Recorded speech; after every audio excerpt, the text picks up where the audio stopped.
Hi, guys. My name is Z, and welcome to another podcast episode here in Faith for the Tired Soul. We're now in episode 2, and since it's Love Month, why not for today's episode? Let's talk about love. Perhaps everyone is celebrating love with their partners, ganyan. But this video is for those who are still single. Yes, let's celebrate our singleness. Honestly, being single is kinda lonely. And what I hate about being single is that after a long, tiring day, gusto ko may kausap ako. Like, someone is gonna ask me, how's my day? Ganyan.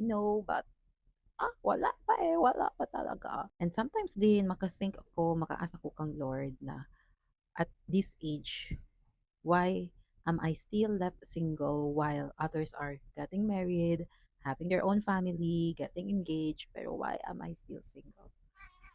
And sometimes din, makaasa ko kang Lord, when will be my turn? I also experienced the phase of being single where I am super frustrated.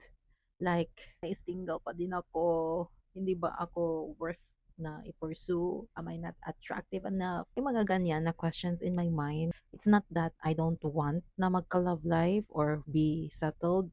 Syempre, that's one of my dreams in life. But then, I came to a point na natapos na yung frustration phase ko. And I am in the phase now where I am just really accepting everything. Like, if this is the season God wants for me, then so be it. If this is my season of being single and building something, then so be it. Like, sabi ko sa sarili ko, I'm done getting frustrated. I'm done asking God why I am still single. I am done comparing myself with others. It's not that I don't love myself. I super love myself. That's why I am single. But ano lang, in short, I already accepted this season of my life. So since single pa ako, and perhaps you're also single too, or if not, sana meron kang ma-receive sa podcast natin na yon. But my question is love worth waiting? If meron kayong sagot, can you please comment below because I really want to hear your opinions too. But is love worth waiting? We have so many answers to this question. And maybe some of you gusto nyo talaga na meron na Lord. Like, pwede Lord, bigyan mo na ako ng love life, ganyan. But if ever you are still single now, I want to tell you that there is no problem with you. And waiting for love that you think you deserve is the wisest and the most favorable decision that you can make for yourself. I saw this post in TikTok, sabi niya na getting married late won't kill you, but marrying the wrong person will kill you. Basta something ganyan yung thought niya. Based on what I see from others, I don't want to get to a point na I will regret because I married this man.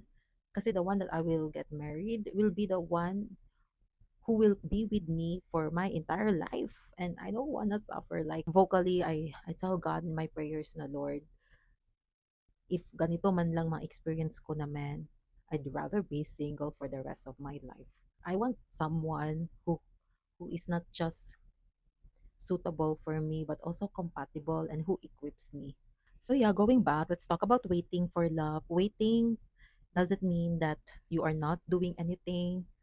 Kasi 'di ba, some people will tell you na siguro single ka because wala ka namang ginagawa, hindi ka naman lumalabas sa bahay, hindi ka naman ganyan ganyan. Instead, you are choosing peace over pressure, wholeness over convenience, and purpose over panic. I just want to tell you that being single is okay. Okay?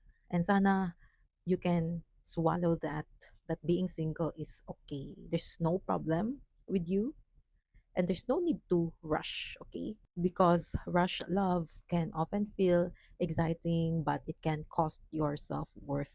And not everyone knows this kasi I'm the type of person where I listen to people's personal lives. Like, I'm the one na they go to when they want advices, ganyan. But I'm not the type of person who shares her personal life unless mga five people, ganyan. But but most of the time I'm the one who listens. And those people who don't know me thought that I am no boyfriend since birth, but truth is I had few relationships na din before. Hindi ko lang siya sino-show off cause why? So yeah, I have relationships before, and because of my experience before, it made me who I am now. That's why I'm in the point where yes, I yearn for love, I want a companion, but I'm not in the point na where I'm gonna force things to happen. Wala na yan na face ko sa life ko because I understand and I learn na rush love won't last. Kahit grabe pa ka-intense yung love nyo sa each other. And I'm also in the point na I'm tired. I'm tired of getting in love and then getting heartbroken. Like, Lord, pwede yung next relationship ko is the real deal. It will be the one na talaga. Kasi it's so hard to move on. I don't know about you, but I'm the type of person kasi na once I fell in love, it's all or nothing talaga. When a relationship is over, it really leaves a mark. It really destroys your identity. And it's so hard and tiring to build yourself again. Kaya the question should be, instead of asking, is love worth waiting? Maybe we should ask, is love worth protecting? Maybe someone will ask, then paano ka magkaka-love life niyan if you won't let them come in your life? Not every love deserves an access. And not every season of waiting is a punishment. Some seasons are God's way to prepare and protect you.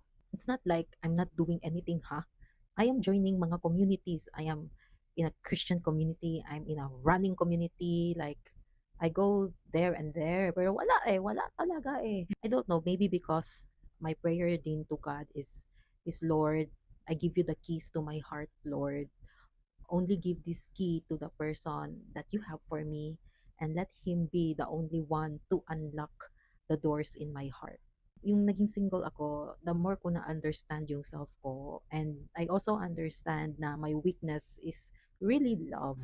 Kasi nga, I'm the type of person who gives love talaga. It's like all or nothing talaga yung peg ko. That's why I am extra careful with my heart. Kasi ito yung weakness ko. And I really am praying to God na the one that He will give to me is really the one that I am praying for. I told God na if these men are not for me, then just stop it. Like, stop it, Lord. Like, I don't want small talk. I don't want talking stage. I don't want courting stage. I don't want getting to know each other stage. I don't want situationship, Lord. If it's the perfect time already, God, then let it happen. Let this man pursue me. And alam ko naman na I will know if he is the one because I know that God will tell me. But for now, I will just continue to be busy and productive in building the things, the dreams, the vision, the responsibilities, the purpose, the mission that God has for me. Just like the story of Ruth and Boaz. So, Ruth is one of the women in the Bible that I truly admire. I like her love story talaga. Ako din, sabi ko kang Lord na, Lord, give me my own Boaz. Lord, give me an established, godly, and God-fearing man.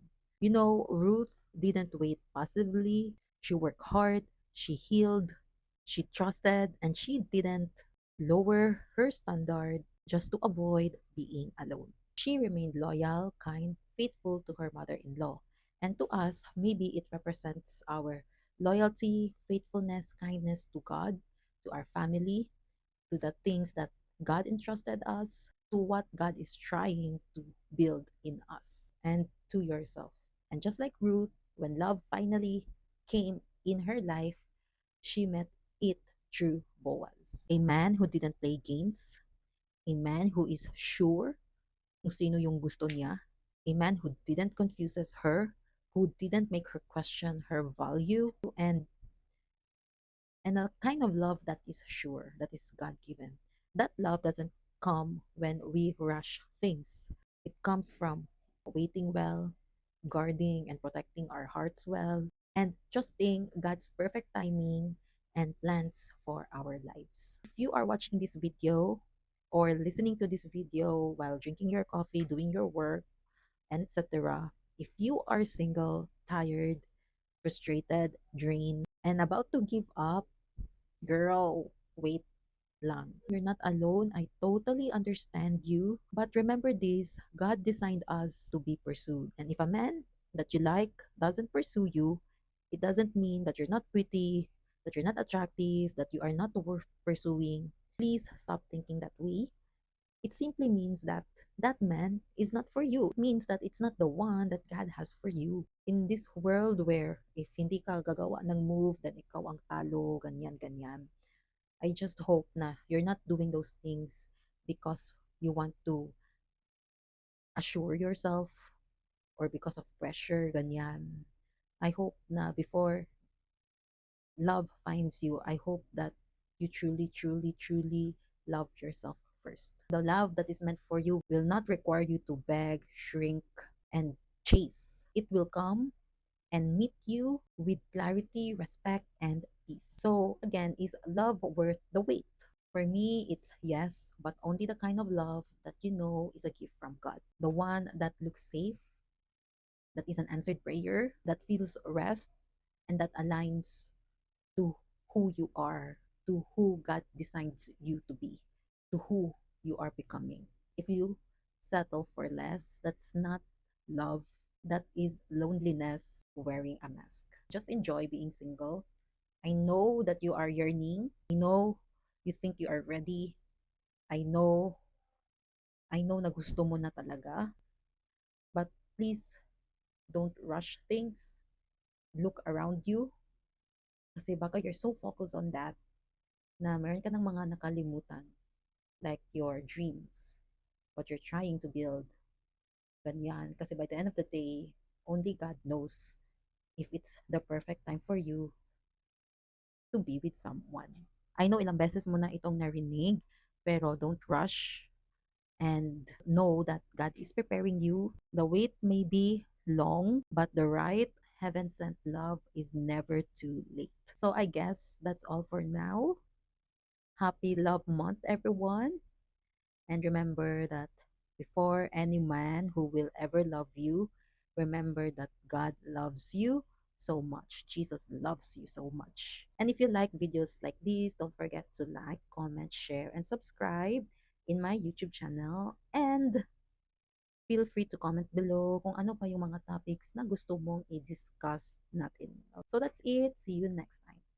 Like, comment, share, and subscribe for more. See you next time.